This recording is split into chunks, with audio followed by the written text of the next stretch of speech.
దేవుని నామమునకు స్తోత్రములండి. ఈనాటి ధ్యానాంశము యెషయా గ్రంథం 11 అధ్యాయం 2వ వచనము. యెహోవా ఆత్మ జ్ఞాన వివేకములకు ఆధారమగు ఆత్మ.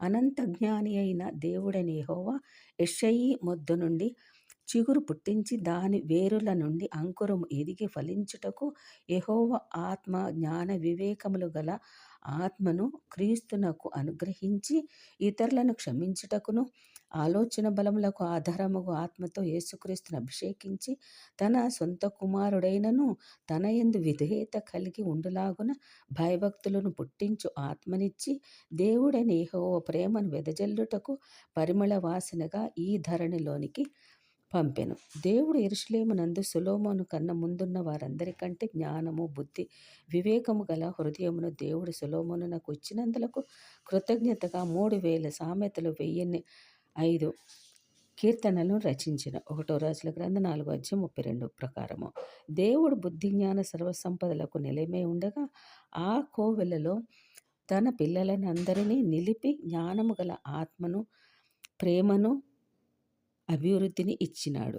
ఆ జ్ఞానముతో చదువుల యందును అంతకంతకు అభివృద్ధి నొంది నీ తల్లిని నీ తండ్రిని సన్మానించి వారి ఆశయాలే నీ ధ్యేయమై నీ ప్రేమతో వారి కష్టాన్ని మైమరిపించి పసిబాలుడివై ఒదిగిపోలాలనగా అదే నీవు తల్లిదండ్రులకు ఇచ్చే బహుమానము. దేవుని ప్రేమ నీలో నుండగా తల్లిదండ్రులు ఎదలో పరిమళాలు వెదజల్లే జల్దరు పుష్పమై విరియాలి నీవే.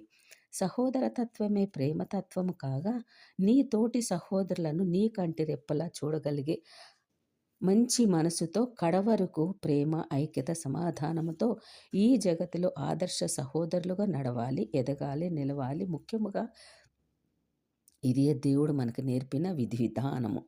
దేవుడు అనుగ్రహించిన జ్ఞానముతో సువార్తకే ప్రజ్వలిల్లుటకు ఒక దివిటీవై వెలగాలి, వెలిగించాలి, అనేకులను వెలిగించుటకు సిద్ధపడాలి.